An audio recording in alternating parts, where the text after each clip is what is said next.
Welcome to this video that explains lists and for loops in Python.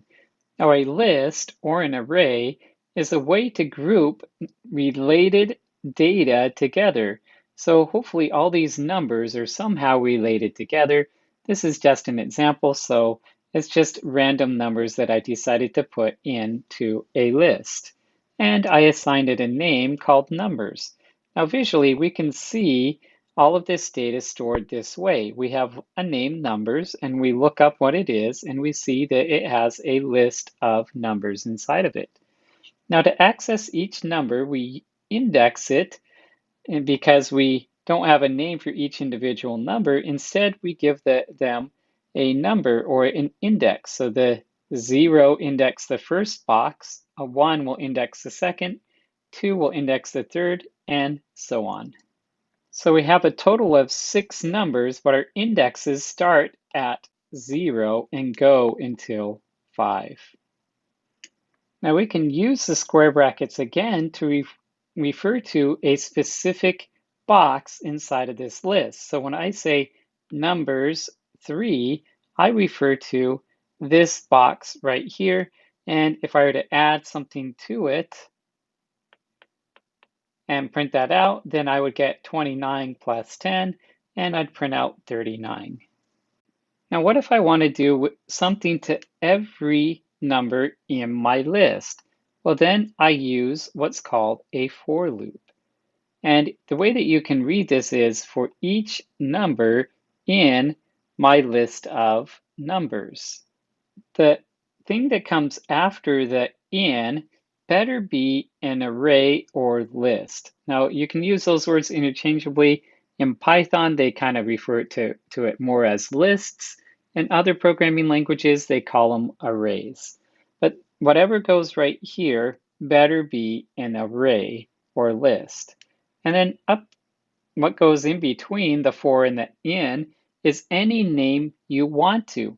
And you're creating a new variable, which is why I've drawn this over here. I have the name called number and a box to store some data inside of it. So this for each loop will do something for each number in our list. And it will grab the first number out of our list and put it inside of the box right there. Now that we've got the first number inside of our box, next we're going to repeat this block of code for that number. Now, a block of code always starts with a colon, and it's indented an equal amount of space from the left side of our screen. And JES is very nice because it puts a little blue box to help you visually see everything that we're going to do for this number. So the first step is I'm going to add 10 to the number and store the result in answer. And the next step is I'm going to print that answer out. So I will see on my screen 18 printed out.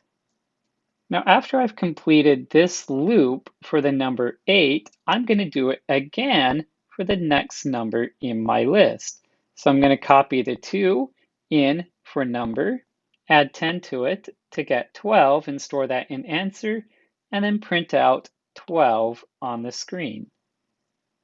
Then we're going to do it again for the third number in our list. So we're going to put 5 in here, add 10 to it, and store that as answer, and then print out 15 on our screen. Then we're going to do it for the next number, and the next number, and finally, the last number. After we've gone through all of the numbers in our list, we're done with the for loop and we'll continue on with our program with whatever instruction comes here. So there isn't another instruction for us to do after this loop, so we'll just quit our program. But if we wanted to, we can include an instruction, but we would not indent it the same amount. We'll indent it the same amount as these two instructions up here to indicate that we don't want to repeat this for each number in our for loop. So you can see by running this function, I added 10 to each number in this list.